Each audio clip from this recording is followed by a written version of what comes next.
বন্ধুরা আসসালামু আলাইকুম। আশা করি ভালো আছেন।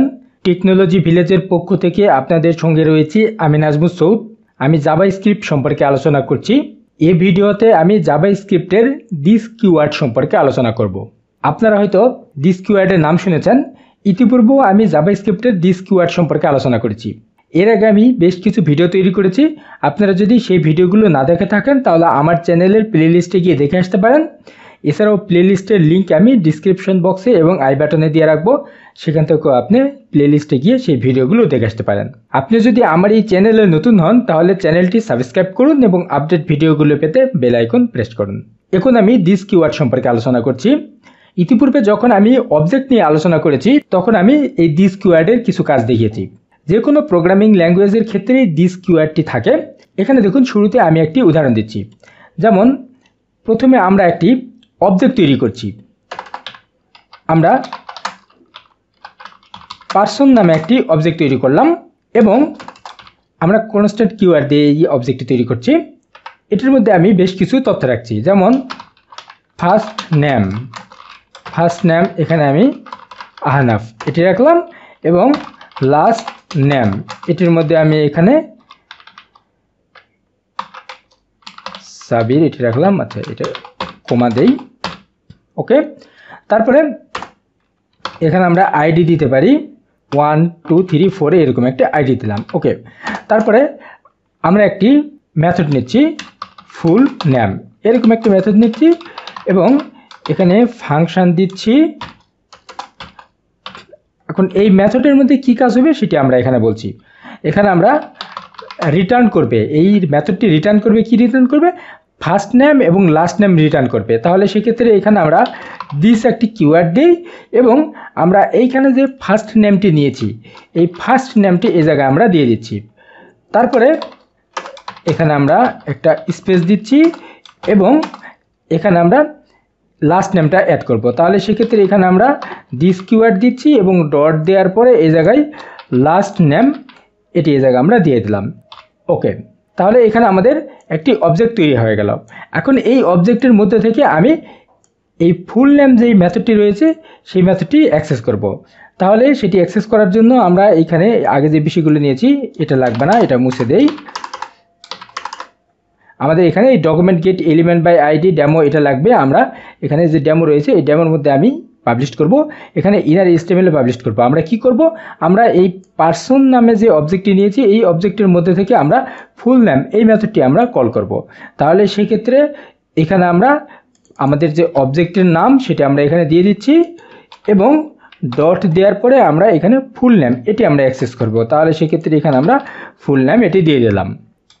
এটি যেহেতু মেথড সেই কারণে এখানে ব্র্যাকেট দিতে হবে, আর আমাদের এই অন্যান্য বিষয়গুলো লাগবে না, আমি বুঝতে। ওকে, তাহলে আমরা যদি আমাদের ব্রাউজারে গিয়ে এটি রিলোড দিই তাহলে দেখুন আমাদের ফুল নেমটি চলে এসছে। তাহলে এইখানে দেখেন যখন আমরা এই অবজেক্টটি তৈরি করেছি এই অবজেক্টের ভিতরে এইখানে আমরা দিস কিওয়ার্ডটি ব্যবহার করেছি। জাভাস্ক্রিপ্টে দিস কিওয়ার্ড এক এক সময় এক এক ধরনের আচরণ করে।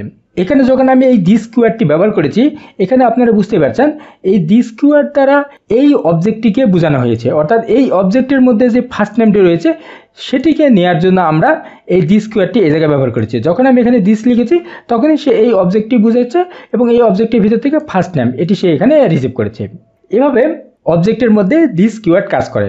এছাড়াও আমরা যদি একাকী কোনো জায়গায় দিস লিখি তাহলে সেক্ষেত্রে সেটি গ্লোবাল যে অবজেক্ট রয়েছে সেটিকে রেফার করে। তারপরে আমরা যদি ফাংশনের মধ্যে দিস কিওয়ার্ড লিখি তাহলেও সেটি গ্লোবাল অবজেক্টকে রেফার করবে।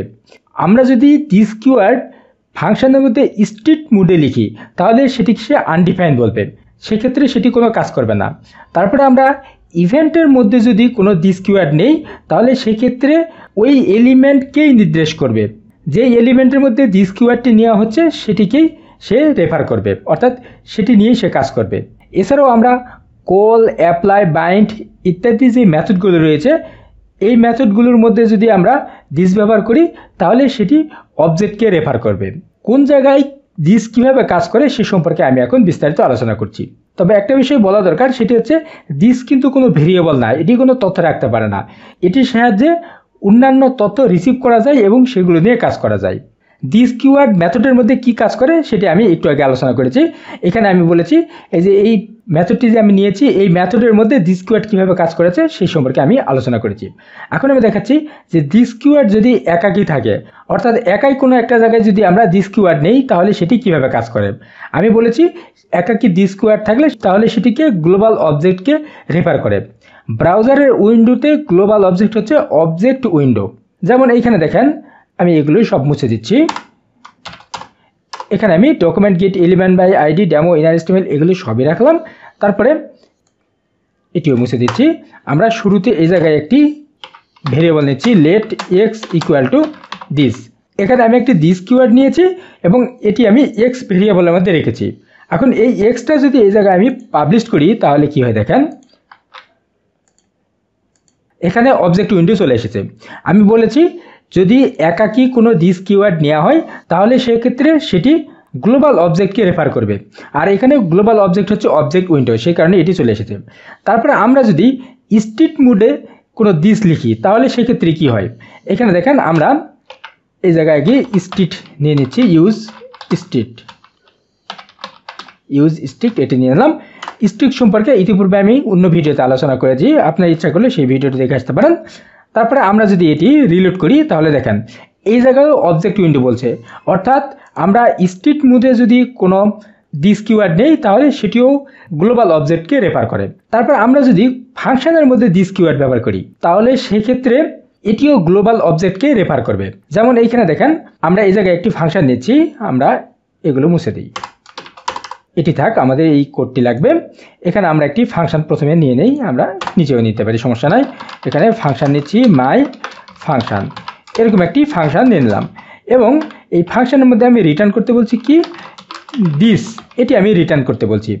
ওকে, তারপর আমরা যদি এই মাই ফাংশনটি কল করি, আমাদের এখানে ইনার এস্টিমেলের মধ্যে মাই ফাংশনটা আমরা এই জায়গায় কল করলাম, তাহলে এখানে কি হয় দেখেন, এখানে সে অবজেক্ট উইন্ডো বলবে।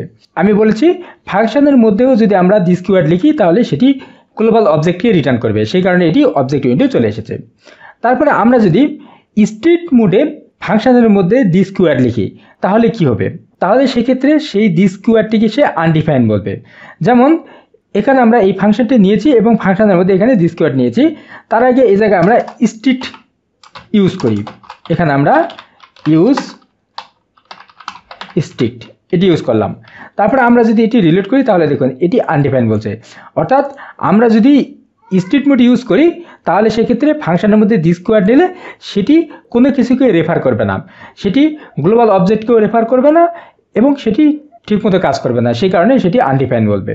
এরপর আমি বলেছি যদি আমরা ইভেন্ট হ্যান্ডেলের মধ্যে দিস কিওয়ার্ড ব্যবহার করি তাহলে সেই ক্ষেত্রে যেটির মধ্যে ব্যবহার করব সেটিকেই সে রেফার করে। ইতিপূর্বে আমি এটির কাজ দেখিয়েছি, আমরা কোনো একটি যদি বাটন নেই এবং সেই বাটনের মধ্যে যদি দিস কিওয়ার্ড ব্যবহার করি তাহলে সেটি সে সেই বাটনকেই রেফার করবে। এখানে আমি উদাহরণসহ দেখাচ্ছি, এই জায়গায় আমরা একটি বাটন দিচ্ছি,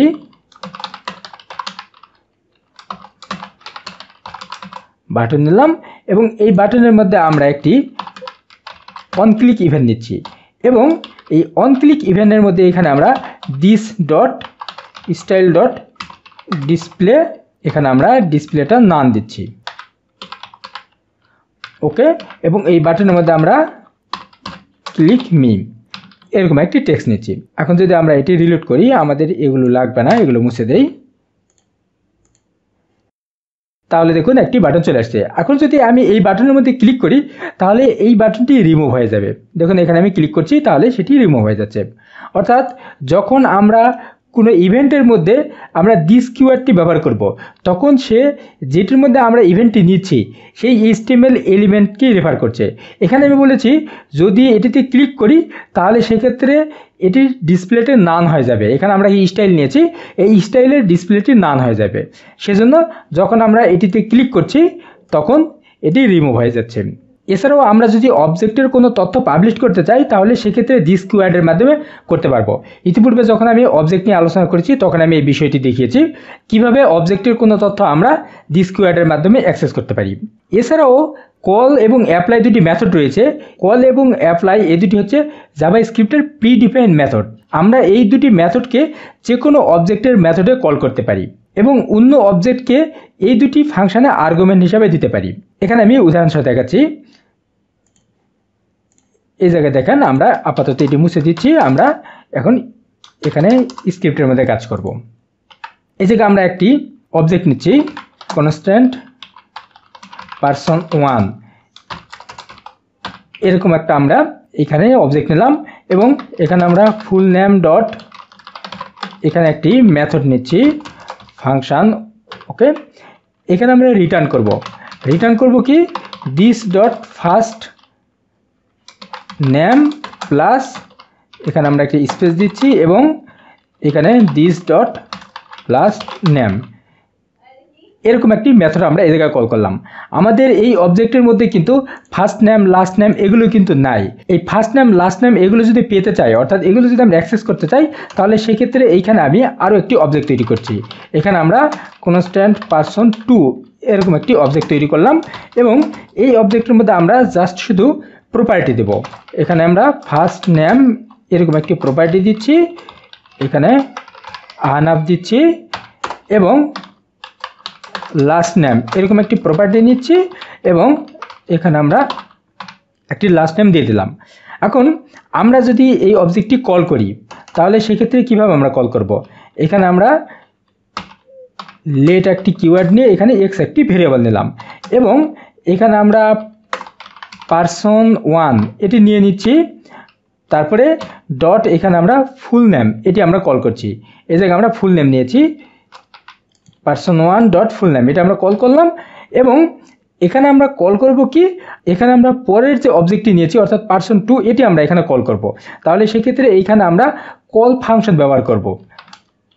কল ফাংশন ব্যবহার করলাম এবং এইখানে আমরা বলছি এই person2 এটি আমরা এই জায়গায় কল করছি।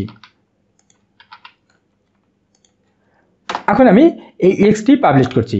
তাহলে সেক্ষেত্রে ওই একই আগের পদ্ধতি document dot get element by ID, এখানে আমরা আমাদের ডেমো রয়েছে, আমরা ডেমোর মধ্যে এটি পাবলিশ করব, demo dot inner HTML equal to X. Okay, তারপরে আমরা যদি এটি রিলোড করি আমাদের এখানে ফুল নেমটি চলে আসবে। আচ্ছা, এখানে কোনো প্রবলেম হয়েছে সেই জন্য আসে নাই, আমরা একটু চেক করে আসি। সরি, এই জায়গায় আমরা ডট দিয়েছি, এই জায়গায় ডট হবে না, এই জায়গায় ক্লোন হবে।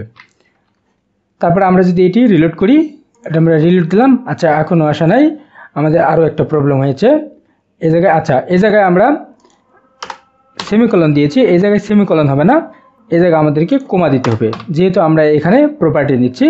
তারপরে যদি আমরা এটি রিলোড করি তাহলে দেখুন আমাদের এখানে ফুল নেমটি চলে এসেছে।